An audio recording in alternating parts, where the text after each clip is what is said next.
Beebipalavik. Tere tulemast kuulama Õhtulehe podcasti Beebipalavik. Mina olen saatejuht Katariina Toomemets ja täna räägime me heategevusest.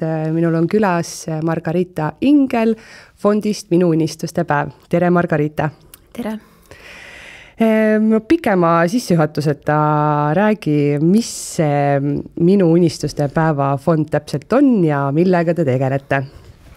No, mulle meeldib rääkida alati niimoodi, et heategevusfond Minu unistuste päev on tegelikult mitte lihtsalt fond, vaid see on selline tänaseks päevaks juba kogukond, kuhu siis kuuluvad vabatahtlikud, kes siis fondis igapäevaselt toimetavad.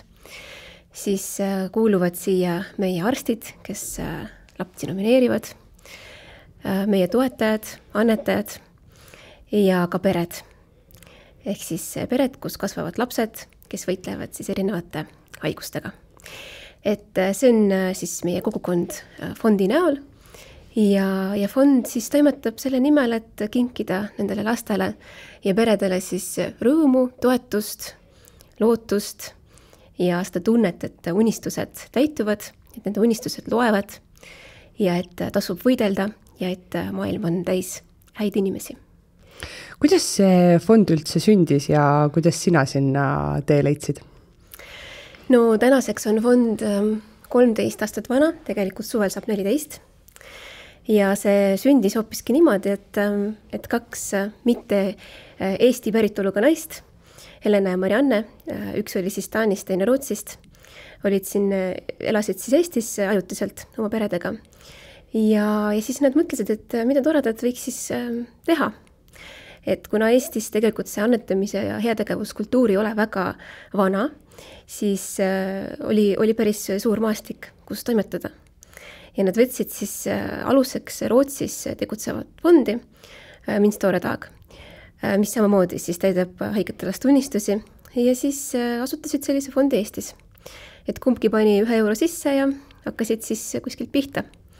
Et tegid siis kõigepealt koostöö läbirääkimisi haiglatega ja siis esimesed unistuste päevad hakkasidki haiglatest toimuma ja üsna pea siis kolisid ka need haiglast välja. Et unistuste päev siis selline väljaspool haiglat on võib-olla natukene sellise mastaapsem ja ägedam. Et selliselt siis fond hakkas toimetama ja iga aastaga on siis kasvanud, et on tulnud juurde vabatahtlikke, on tulnud juurde toetajaid, annetajaid, et püüame iga aastaga jõuda suurema hulga lasteni. Ja mina siis toimetan fondis nüüd varsti 2 aastat ja eelnevalt siis pikalt töötasin Politsei- ja Piirivalveametis, mis on hoopis teisest valdkonnast siis asutus. Aga kuna ma hariduselt olen eripedagoog ja mu südame teemaks on alati olnud noored, pered ja politseis töötasin ka valdavalt siis piirkonna politseitöös, ehk siis kogu aeg oli siis töö seotud lastega. Ja oma olemuselt olen selline mitte karistava lähenemise, vaid sellise taastava lähenemise usku.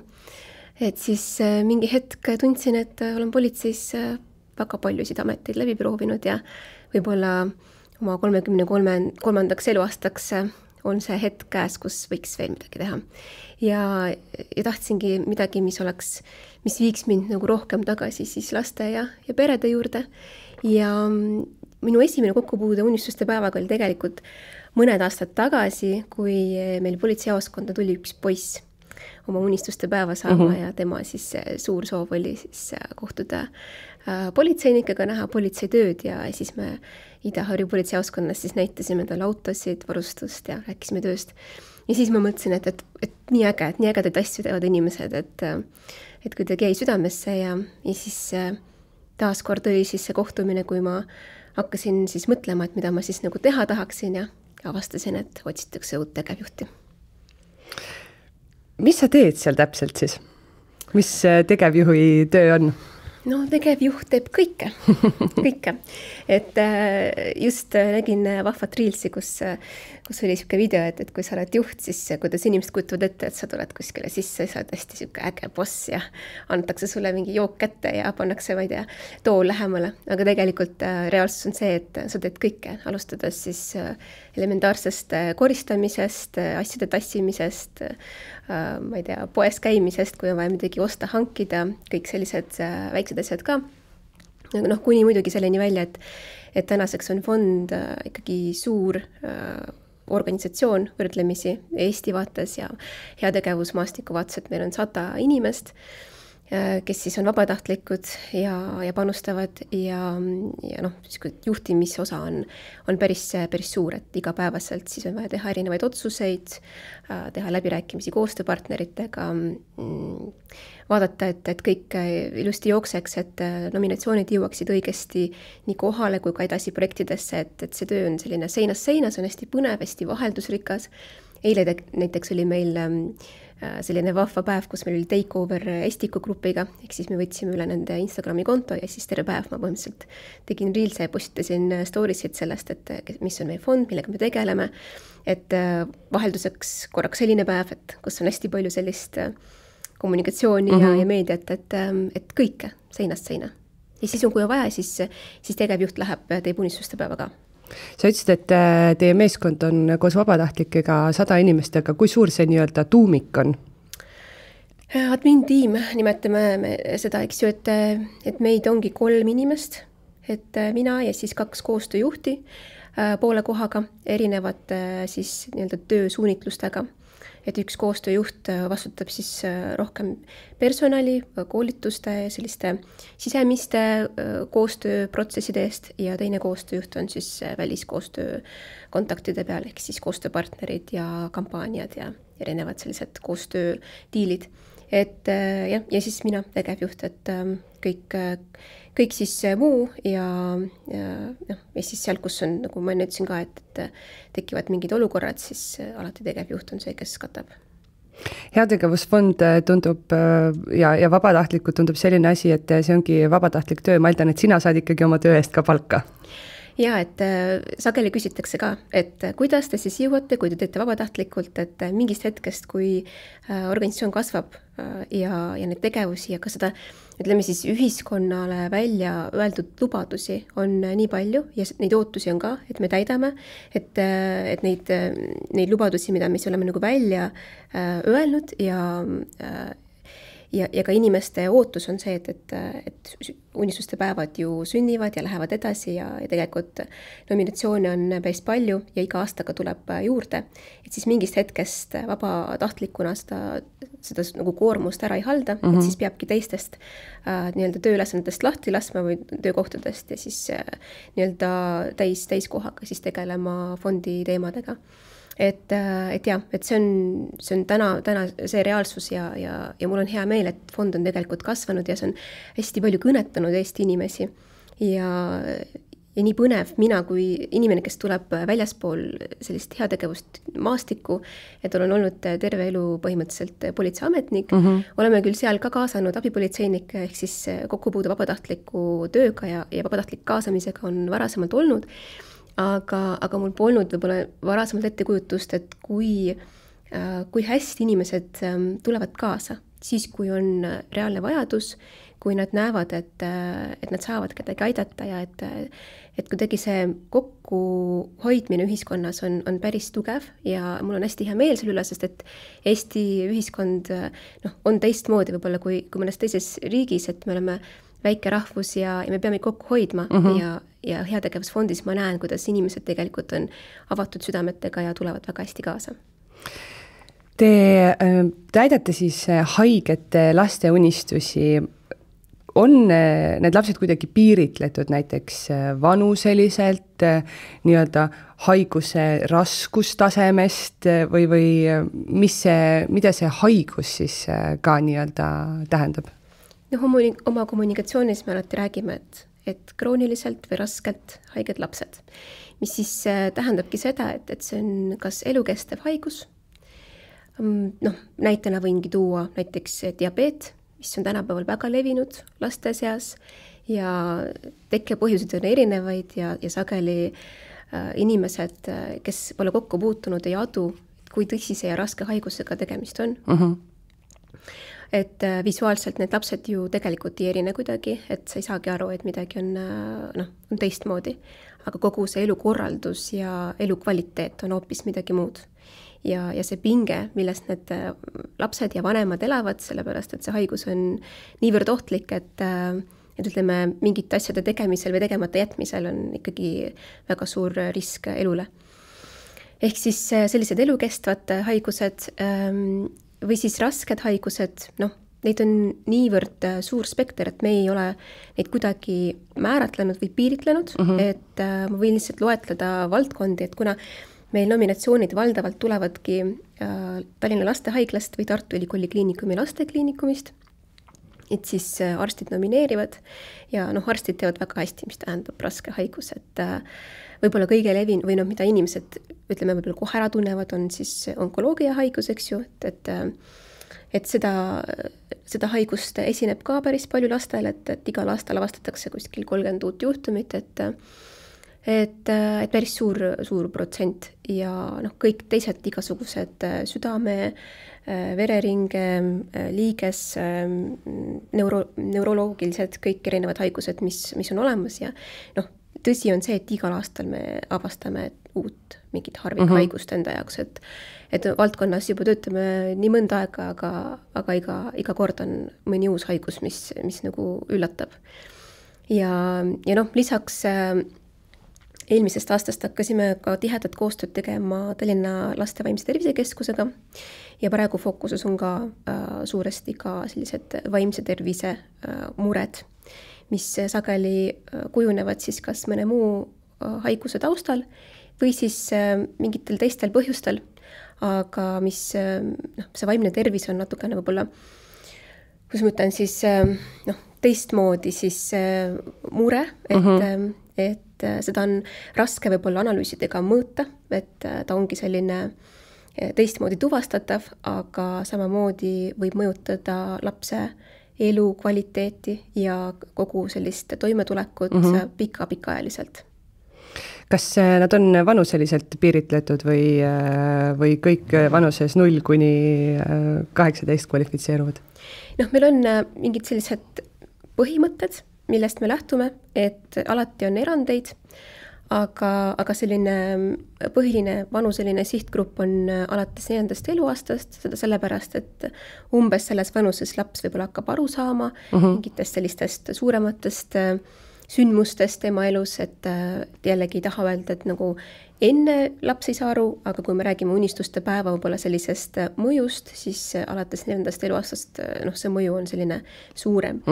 Ja kuni 18 ehk siis täisealiseks saamiseni, kuigi tänapäeval ütleme see seaduse mõttes jah, see täisealisus saabub 18. eluaastal, eks ju, aga kui me vaatame näiteks, kuidas siis määratakse näiteks noort inimest, eks ju, et seal see vanusepiir on kõrgemal. Ja siin me selles mõttes teeme ka erandeid, vahel see on seotud ka sellega näiteks, et lapse nominatsioon saabub siis, kui ta on alaealine, aga näiteks haiguse kulg on olnud nii pikk ja keeruline, et meil ei olnud võimalik tal enne siis unistuste päeva teha, ta on juba saanud 18 ja siis toimub unistuste päev siis, kui ta on täisealine.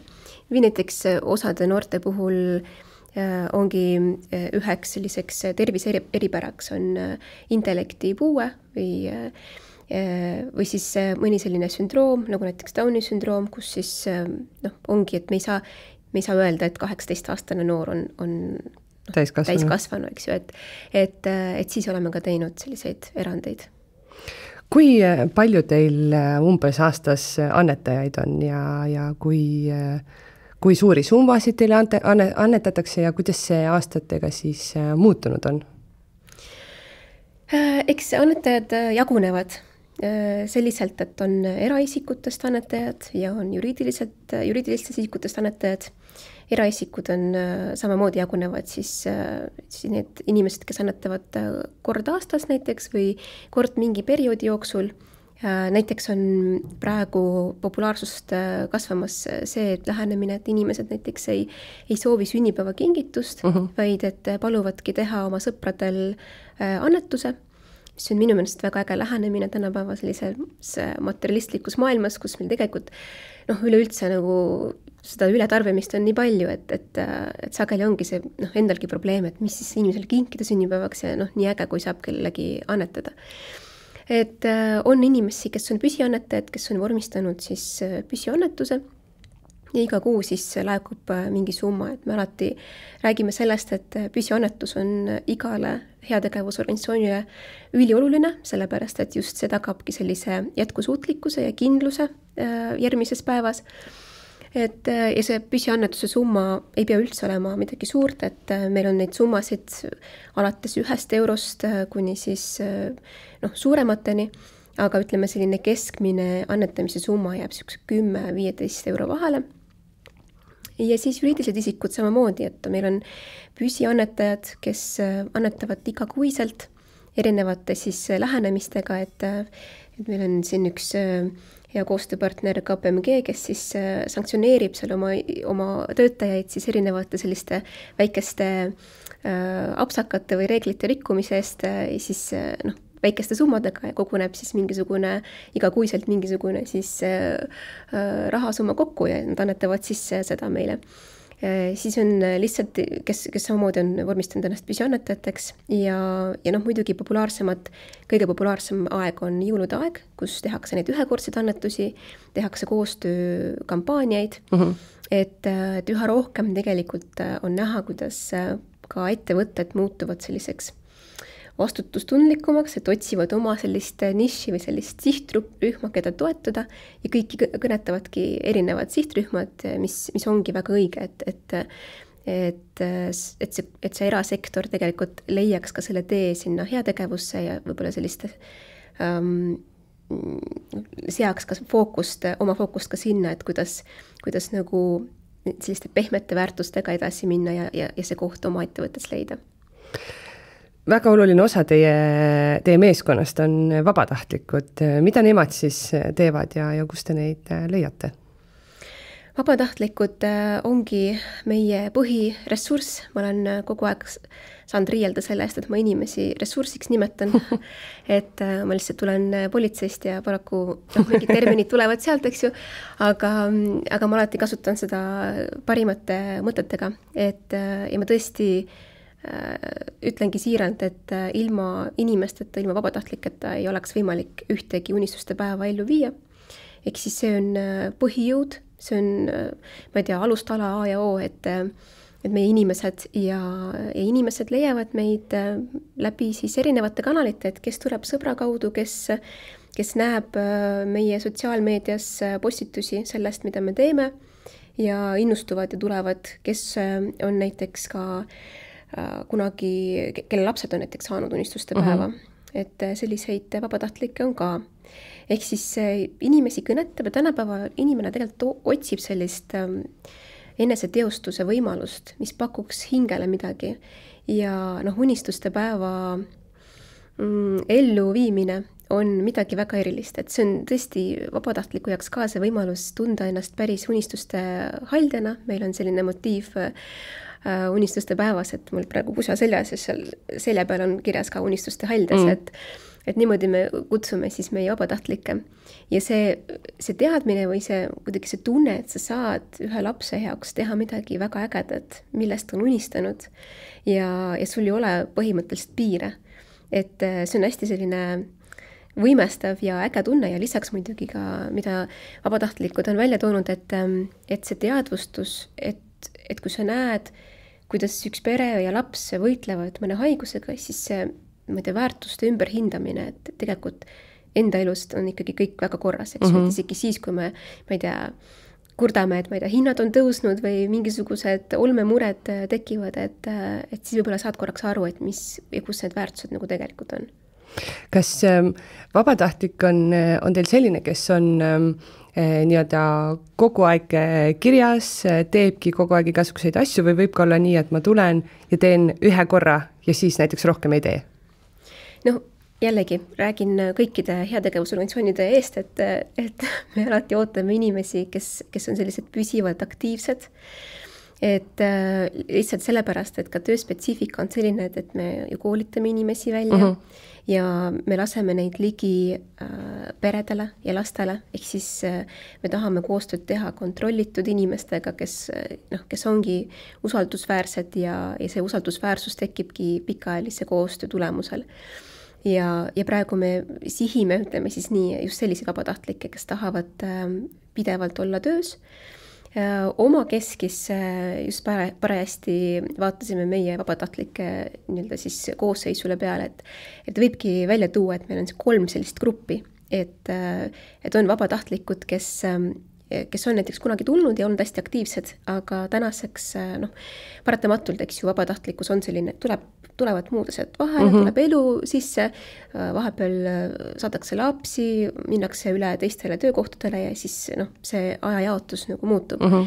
Ja meil on inimesi, kes näiteks annavadki endast märku niimoodi 1-2 aasta jooksul ja me nimetame neid sõpradeks, et inimesed, kes siis kannavad meie väärtusi ja kes tahavad panustada, aga saavad teha seda vähesel määral. Ja, et siis, aga kuuluda ikkagi siis nii-öelda meie kogukonda. Et siis me oleme teinud sellise sõbra rolli jaotuse, et selline võimalus on. Siis on meil sellised meie tuumikliikmed siis nii-öelda, et kes panustavad pidevalt ja meil ütleme nii, et see aktiivsusindikaator on 4 projekti aastas, mis tegelikult ei ole üldse palju. Et pärast võib-olla natuke räägime ka, et kui palju see üks projekt aega võtab ja mis see siis nagu tähendab.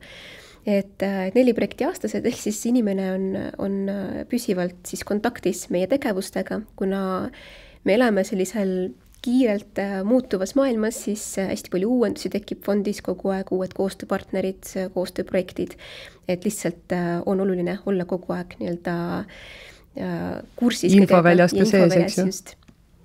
Et sellised tuumikliikmed ja siis meil on 3.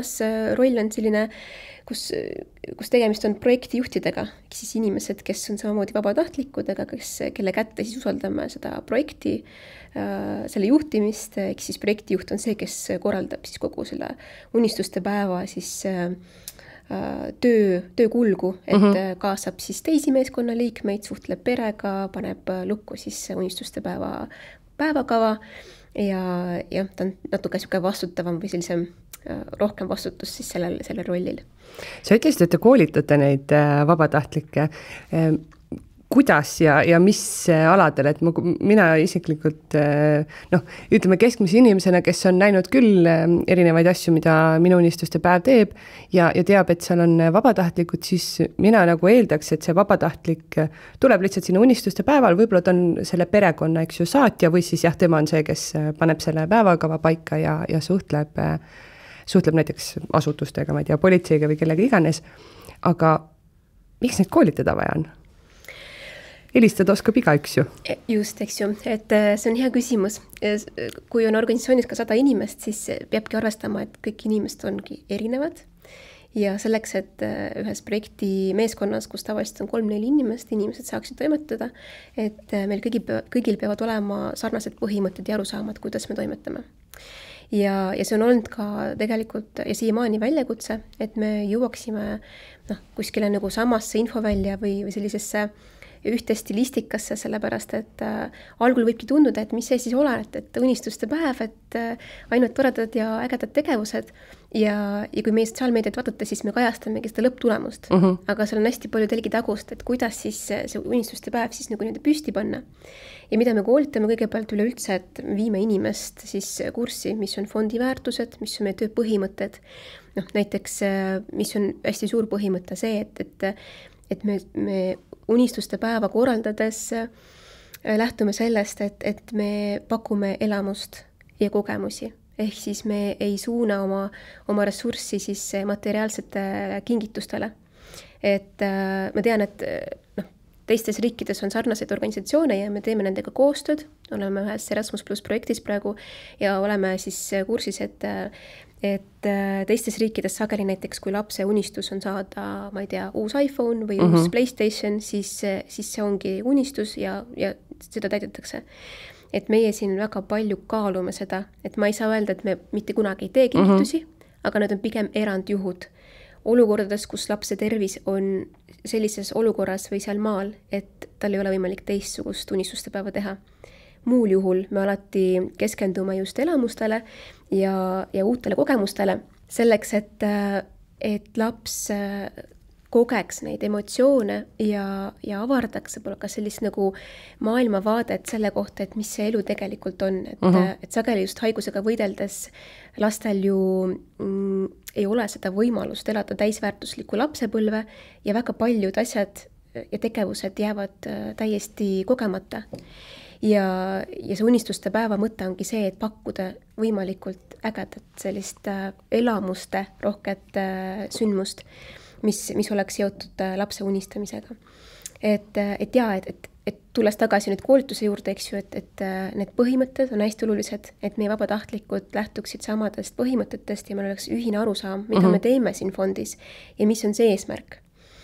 Ja teine võib-olla pool sellest on see, et me puutume kokku väga erinevate lastega, väga erinevas seisus, väga erinevate haigustega ja väga erinevate lugudega perede vaates. Et kuidas, millega üldse arvestada erinevate haiguste puhul, kuidas luua kontakt perega, sageli me räägime peredest, kes on kriisis. Kui me räägime, et selles peres kasvab laps, kes võitleb tõsise haigusega, siis see on sageli pikas kriisis viibiv pere.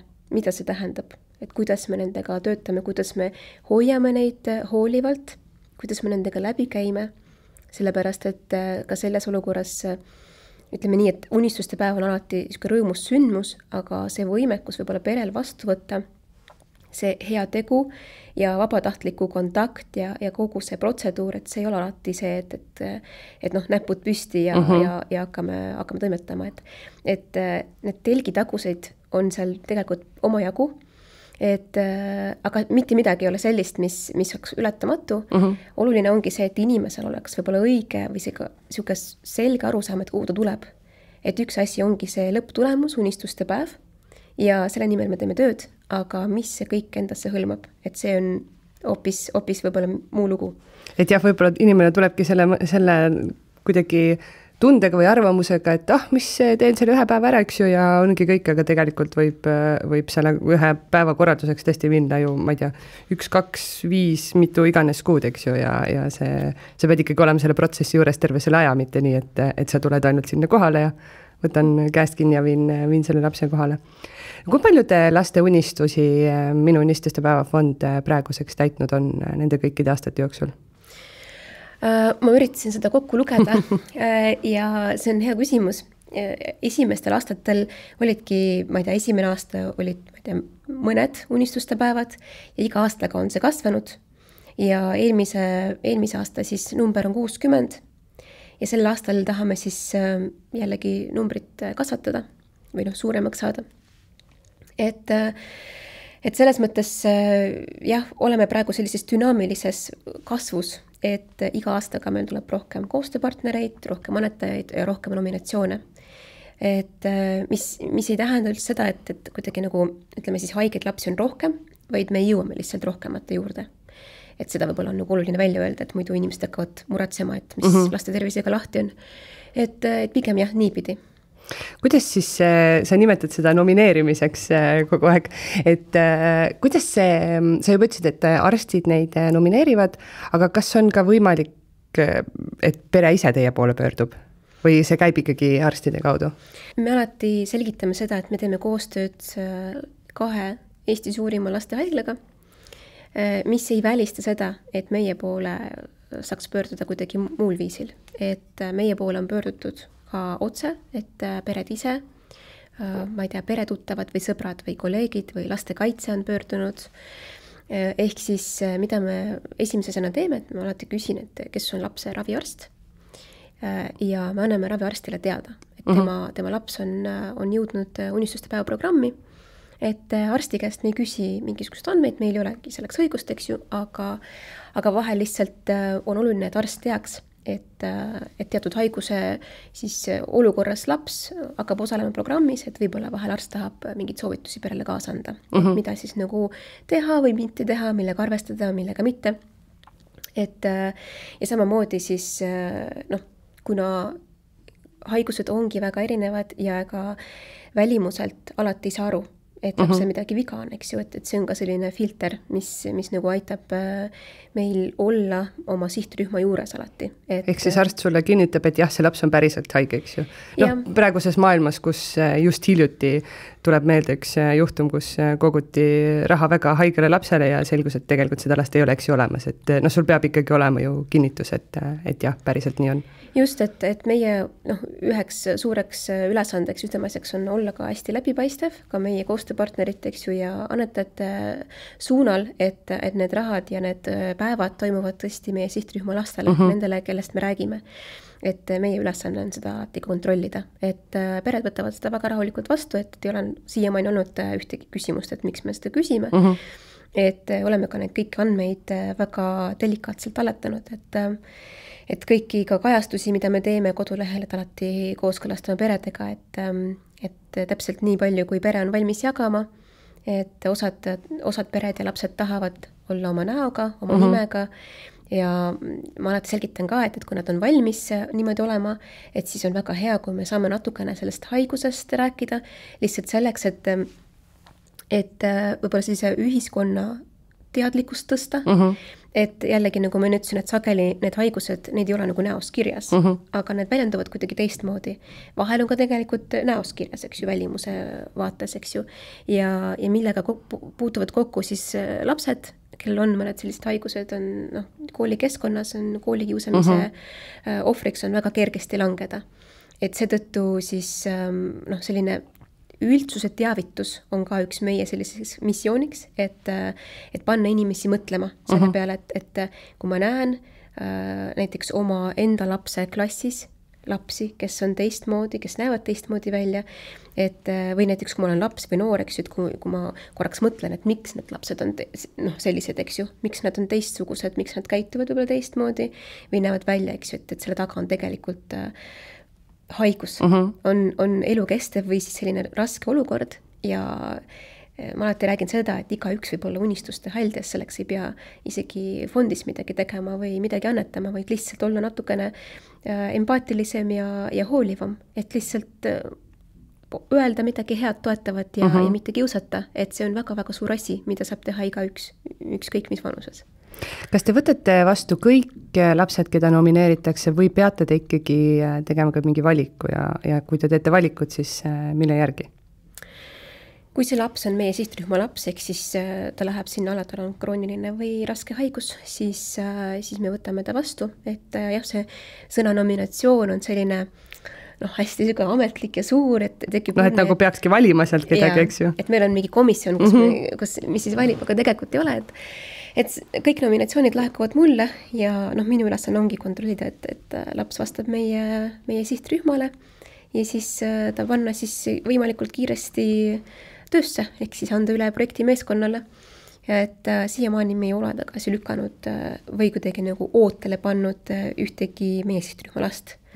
Et oleme siin üritanud toimetada ka üsna mõistlikel aegadel, et vahel on natukene olukordi, kus peab natukene ootama, et meeskonnad on kinni, aga üldiselt siis üritame kiiremas korras ikkagi töösse võtta.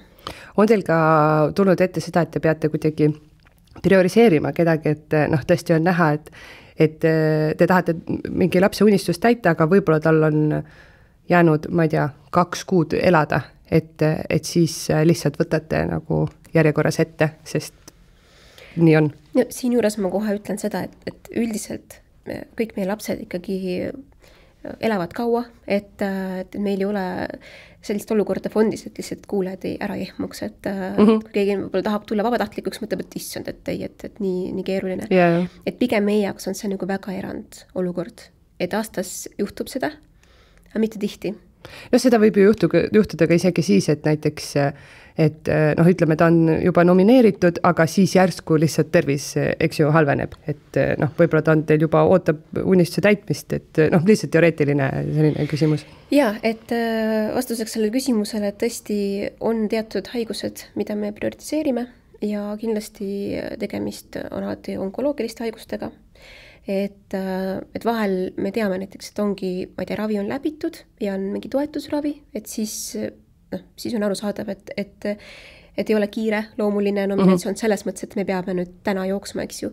Aga on olnud olukordi, kus me selles mõttes saamegi infot selle kohta, et määramata aja jooksul siis laps tegelikult lahkub ja meil on loetud päevad või loetud siis nädalad, millel me saame siis selle nii-öelda viimase unistuse ellu viia.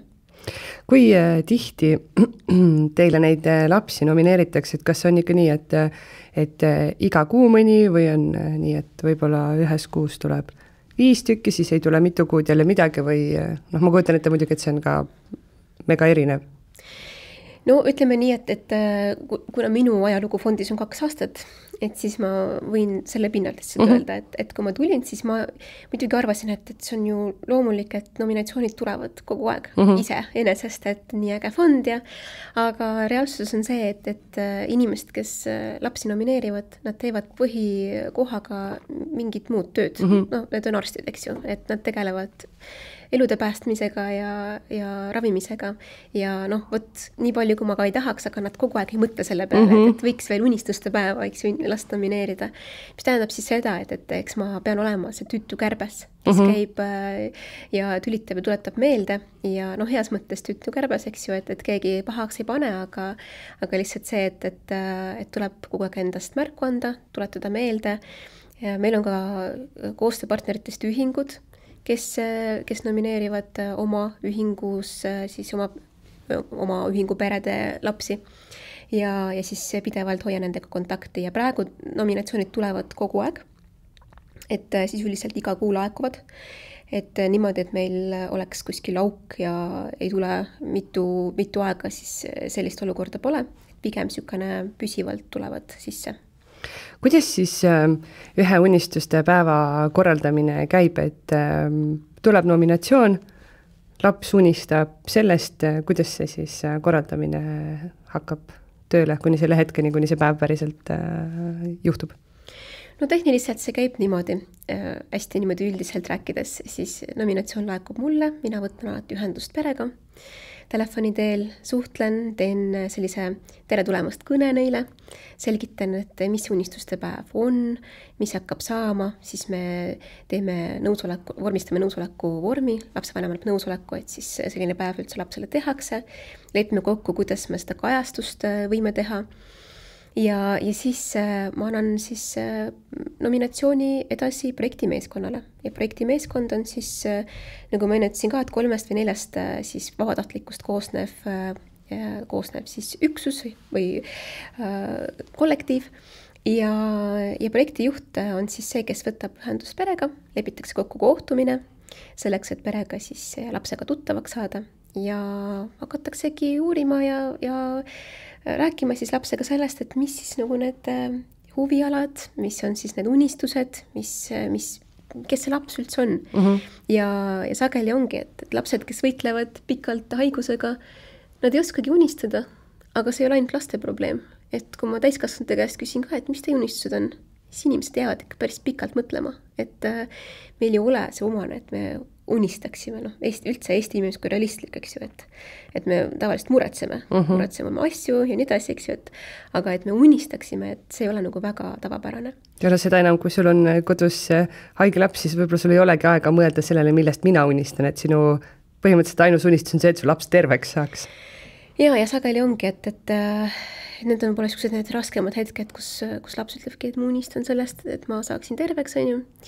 Aga igas lapses, eks ju, igal lapsel on see hing tegelikult täis headust ja helgust ja lootust ja kui sinna nagu sisse saab, siis sealt tulevad väga huvitavad soovid ja unistused ja mõtted ja siis vabatahtliku roll ongi need ongi need unistused sealt nagu välja noppida ja vahel laps ei oskagi sõnastada neid. Ja vabatahtliku ülesanne on siis nagu selle pinnalt, mis ta siis nagu kuulis, kuidas ta tunnetas, kuidas ta nägi seda last, siis sellise toreda päeva kokku panna.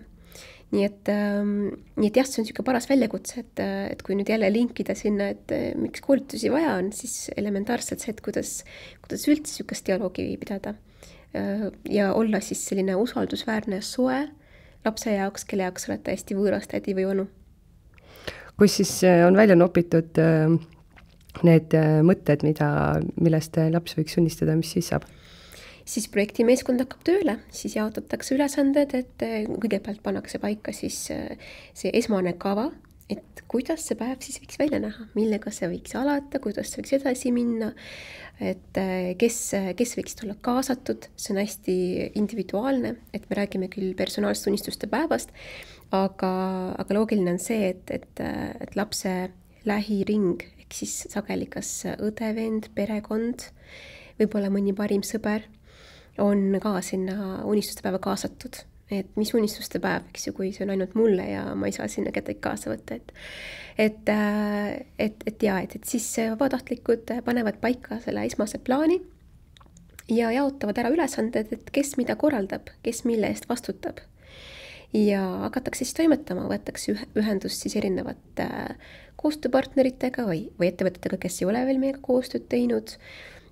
Unistused võivadki olla seinast seina, et meil on hulk ettevõtteid ja asutusi, kes juba tunnevad meid, kes meelsasti teevad meiega koostööd, et kellel ei pea väga pikalt selgitama, mida me teeme ja miks, aga üsna sageli on ikkagi ka see olukord, kus me võtame täiesti uute inimestega ühendust ja uuesti loome kontakti ja jällegi siin on see küsimus, et kuidas me ennast tutvustame, et oluline on, et vabatahtlikud oskavad rääkida fondist, fondi tegevustest. Kõigile küsimustele vastata. Just, et tekitada ka see usaldusväärne kontakt ja alati on oluline hoida ka see parlangs, eks ju, et olles heategevusorganisatsioon ei saa ka eeldada, et me alati saame kõiki asju kas siis tasuta või väga palju soodsalt, eks ju, et siin peab olemagi valmis ikkagi täishindaga maksma, sest et majanduslik olukord on nagu ta on, et ettevõtted sageli tahavad tulla appi, aga näiteks pole seda võimekust, eks ju, ehk siis see ongi selline väga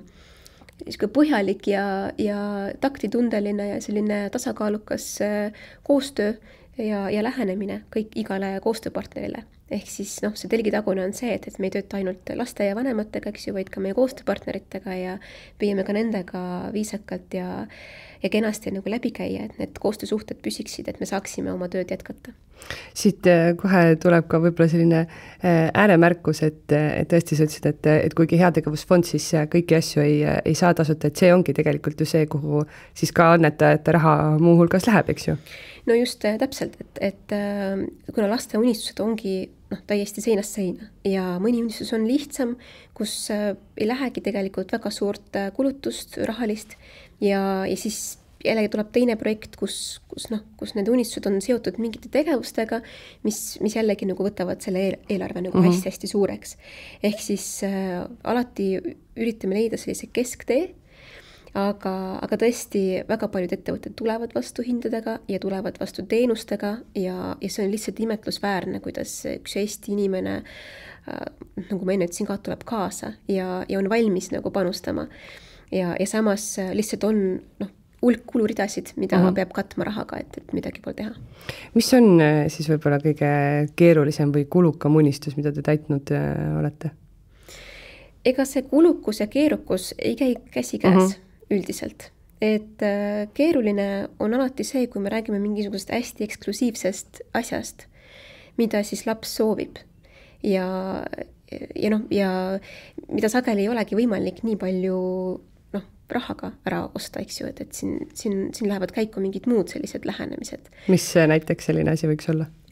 No mis lastele väga meeldib ja mis on üks populaarsemaid valdkondi, on kohtumised erinevate inimestega, kuulsate inimestega ja teadupärast Eesti kuulsused erinevad, eks ju, lauljad, sportlased, näitlejad, et on ka hõivatud inimesed ja vahel ongi niimoodi, et ühe inimese, ma ei tea, ajagraafik ongi juba lahti kirjutatud aasta ette ja küsimus ju siis ei ole rahas, et noh, siis ongi keeruline.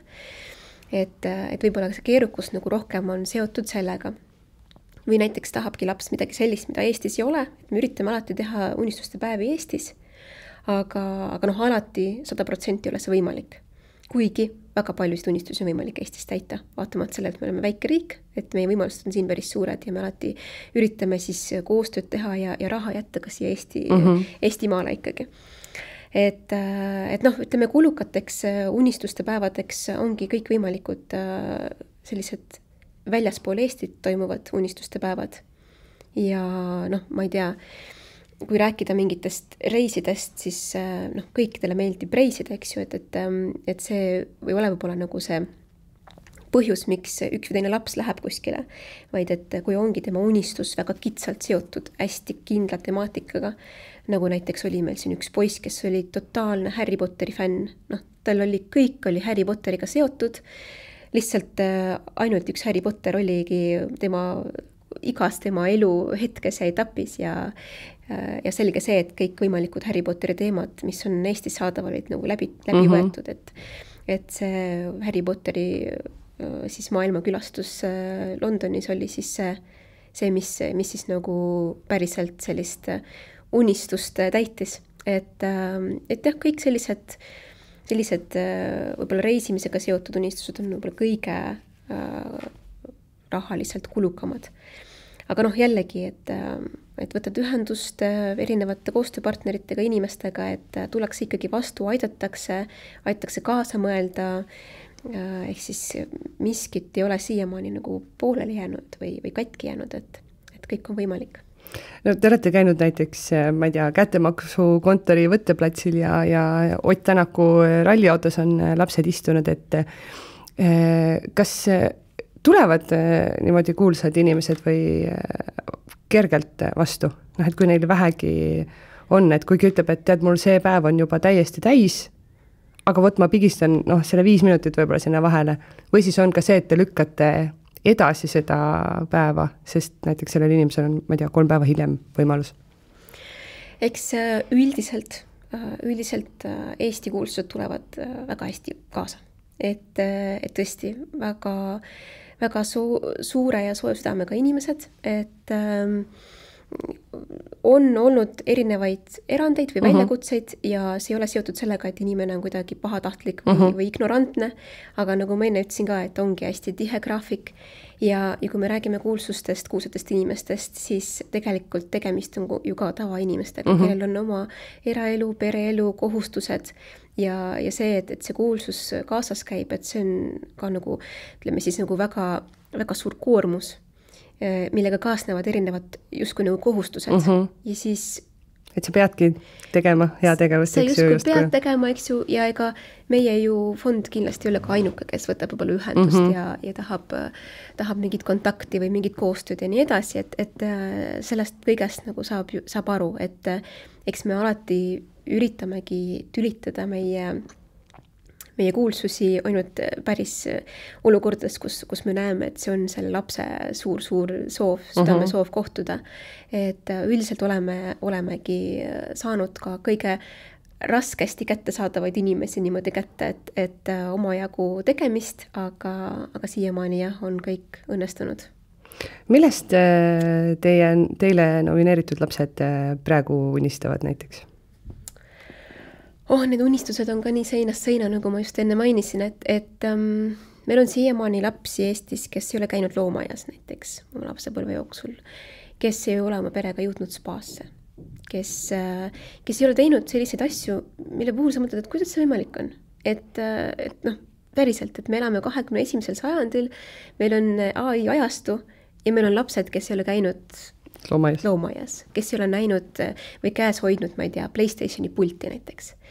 Et kõik sellised väga lihtsad asjad, mis tunduvad võib-olla, et need võib-olla panevad nagu imestama ja tekitavad sellist kohati võib-olla nagu kurbust ja samas teistpidi nagu ka oma elu nagu ümber hindamist. Et ehk siis unistused võivad olla hästi, hästi tavalised, hästi lihtsad. Et jällegi räägime mingist onkoloogilisest haigusest, kus laps pikalt võitles oma tervise ja elu pärast mis sellega kaasneb, on see, et tegelikult selle nagu madalaks siis läinud immuunsusega ei saa kokku oma sõpradega näiteks pikalt. Ja unistus võibki olla see, et ma tahan lihtsalt oma sünnipäeva pidada koos oma sõpradega. Mis jällegi tundub hästi lihtne, eks ju, et mis see siis, kas annab ikka unistuse formaati täis, eks ju, aga see ongi nagu erinevatest perspektiividest vaatamine. Ja samas me kunagi ei vali lapsi kuidagi nagu majandusliku olukorra pinnalt, eks ju, programmi. Et nagu enne ütlesin ka, et kõige keerulisemad unistused ei olegi seotud võib-olla rahaliste kulutustega, eks ju, vaid mingite muude aspektidega. Et kui nüüd üldse huvidest veel rääkida, siis ongi, et need kuulsustega kohtumised on sageli laste unistused, et üks tüdruk tahtis kohtuda presidendi prouaga, et see oli selline äge unistuste päev ja praegu näiteks on ka töös üks unistuste päev, kus on õde ja vend, kes on ka sellised paadunud Eesti presidentide fännid ja nende unistus oli kohe esimesest kohtumisest, et tahame presidendiga kohtuda. Et need on sellised projektid, mida kuhu sa seda hinnasilte nagu väga ei saa panna, eks ju, et see ongi nagu midagi muud, mida sa teed. Ja see on ka selline asi, et ilmselt president ka ei küsi raha selle eest, et makske mulle, ma ei tea, 500 eurot ja siis saate tulla siia Kadriori lossi, eks ju. No just, et see käib teistmoodi, eks ju, et kõik sellised erinevad presidendi kohtumine, kui nüüd natukene sellist teises vaates vaadata jällegi see politseiga, Päästeametiga, et kõik sellised kangelaslikud võib-olla ametid pakuvad lastele väga palju huvi. Ja nendega me teemegi väga, väga tihedalt koostööd, et suurepärane on tegelikult see, et nii PPA kui Päästeamet on alati kaasa tulnud kõikide selliste palvetega, et lapsed on tõesti siiralt alati tahtnud näha ja kogeda seda nende ametite tööd. Et poisid, ka tüdrukud väga palju räägivad erinevatest autodest, masinatest, kõik, mis sõidab, mis ujub, lendab, et kõik see pakub huvi, et väga paljude laste unistused on näiteks helikopteriga lend, eks ju, et helikopteriga lend on üldse selline äge asi, et sa näed seda maad või nagu eluperspektiiviga natuke teisest vaatest, et hoopis nagu äge, et ma alati räägin, et unistuste päevad nagu annavad lastele nii rõõmu kui jõudu, aga ka võib-olla niisugust teist nagu vaatenurka asjadele. Et helikopter on võib-olla niisugune nagu metafoor sellest, et me näeme nagu siis oma võib-olla ühiskonda ja riiki ja kõike nagu teistmoodi, nagu ülevalt hoopiski. Et ühesõnaga hästi erinevad unistuste päevad, et kes tahab kokata, kes tahab valgeid kiisupoegi paitada. Üks tüdruk tahtis... Annab välja otsida neid valgeid kassipoegi kuskilt. Just, ja projekti meeskond otsiski, et otsiti üle Eesti ja leitigi üles, et alles hakkasid sündima ja siis laps saigi oma fotosessiooni nende väikeste kiisudega, et võt sellised unistused, keegi tahab lehma paitada näiteks. Et täiesti seinast seina. Kas on teil mõni unistus jäänud ka täitmata, sest et tõesti see on võib-olla liiga kulukas, liiga grandioosne, te ei saagi seda inimest kätte, kellega laps soovib kohtuda või lihtsalt ei leia graafikus ühist aega, et lihtsalt elu tuleb nii igalt poolt vahele, et ei õnnestugi. Mis te teete sellistel juhtudel? Ütleme siis nii, et eks me alati ka mõnes mõttes määratleme sellist piirkonda, et kui keegi tahaks ma ei tea, kohtuda mõne Ameerika kursusega Donald Trumpiga näiteks või kellega iganes, eks ju, et see võib-olla, mis ma alati nagu räägin ka, et unistused, et nendesse on vaja sisse vaadata. Et millest see unistus tegelikult alguse saab, mis see huvi on, et kus on see kokkupuude lapse südamega, et mis ta seal nagu tegelikult soovib. Ja sageli need ei ole üldse nii grandioossed, kui me võime nagu arvata või karta, et äkki me ei saa hakkama. Et kui me räägime ka sellest, et me toimetame valdavalt Eestis, siis see oluliselt ju teeb lihtsamaks selle missiooni. ja läbi unistuste päeva me tegelikult ka tekitame rohkem huvi nagu Eesti siis võimaluste, Eesti riigi, Eesti ettevõtete vastu, et inimestel oleks ka nagu teadmine, sest vaatamata sellele, et meil on nii väike riik, siis väga paljud ei tea, mis võimalused üldse on ja et meil, mida meil kõike saab teha ja mida siis Eesti enda inimesed pakuvad, eks ju. Et sellist olukorda, et meil jääks näiteks Eesti formaadis kellegagi ühendus loomata, seda ma ei tea, et meil oleks, et üldiselt oleme ikkagi kõik inimesed kätte saanud. Et ühte või teist pidi, et ja muidugi see on suuresti ikkagi suur aitäh nii vabatahtlikele, kes tõesti südames panustavad ja sama suur aitäh ka nendele inimestele, kes tulevad vastu. Sest kui ikkagi inimene ütleb, et ei, ma ei saa kokku näiteks, eks ju, või ma ei ole huvitatud, siis midagi teha ei saa, aga õnneks ei ole siiamaani sellist lähenemist olnud. Mis on isiklikult sinu enda lemmikunistus, mis te täitnud olete? Mõtlesin ka hommikul selle peale, kui ma sõitsin, et kuidas seda määratleda üldse seda lemmikust, eks ju, et tegevjuhina, eks ju, ma lähen põllule nii-öelda siis, kui olukord on kas kriitiline või siis on mingi erandolukord, et üldiselt minu töö on seotud korraldusliku poolega. Aga ma olen teinud päris mitu unistuste päeva ja ma arvan, et lemmikumad ongi enda omad, et mida sa oled ise teinud. Sest et mis teeb lemmikuks emotsioon, mida sa nagu näed ja saad sealt. Ja ma arvan, et see on natuke nagu kurb lugu, aga ma üritan alati rääkida seda mitte sellest nagu kurvast aspektist, sest et oma fondis me ei ürita nagu pisarat kiskuda, eks ju, vaid me tegelikult üritame lihtsalt tuua ühiskonnale ja näidata, et meil on selline sihtrühm, meil on need lapsed ja igaüks meist saab midagi anda enda poolt, et kellegi elu natukene rõõmsamaks ja toredamaks teha. Ja ma arvan, minu selline lemmikunistuste päev oli seotud ühe poisiga, kelle puhul oligi täpselt see olukord, nagu sa ütlesid, et öeldi, et tuleb viimane unistus. Ja et vaadake, kas te saate midagi teha. Ja poiss oli suur filmide fänn ja ta tahtis vaadata ühte kuulsat põnevikku, mida ei olnud veel välja tulnud. Et esilinastus oli mõnda aega hiljem ja me kahtlustasime, et meil ei ole seda aega. Ja siis minu jaoks lihtsalt oligi nagu see võib-olla hästi selline kuidas ma ütlen, nagu hämmastav või ma ei tea, mis õige sõna nagu on, et kuidas inimesed, kes on võõrad, kes ei tunne üksteist, kes pole kunagi koostööd teinud omavahel, kiiresti hakkavad toimetama, kui nad kuulevad, et võt selline olukord on. Ja ma võtsingi ühendust selle filmi siis maaletoojaga, rääkisin, et meil on selline mure ja selline mõte, et kas saaks midagi välja mõelda. Ise ma mõtlesin, et kuidas see võimalik on, et nagu näitame mingit sükast kuulsat filmi nagu varem, eks ju. Aga siis aidati meil ühendust võtta siis originaalstuudioga, sinna siis nii-öelda siis luba või taotlus kirjutada ja lihtsalt loetud päevadega me saime selle ürituse nii-öelda ära tehtud.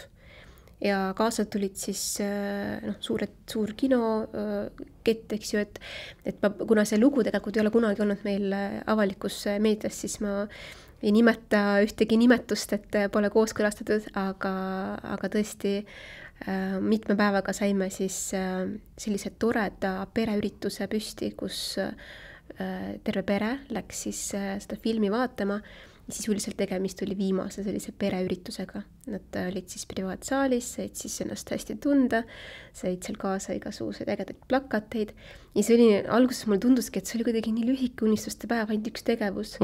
Et nad läksid kinno hommikul, sõid seal popcorni, vaatasid seda toredat filmi ja läksid sealt väga ägedate emotsioonidega minema.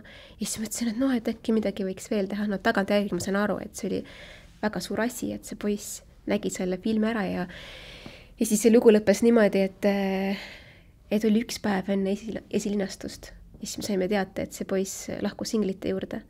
Ja kuigi ta on siuke kurva lõpuga lugu, me ju algselt teadsime, et see lõpeb nii, aga see, ma arvan, et see hea tunne või see helgus südames jäi sellest, et me jõudsime ja et tõesti nagu see isetu selline hea tegevuse siis soov inimeste südametes nagu aitaski sellel asjal realiseerida, et täiesti võõrad inimesed täiesti lühikese aja jooksul tegid lihtsalt ühe lapse unistuse reaalsuseks ja see oli nagu minu jaoks nagu hästi võimas elamus.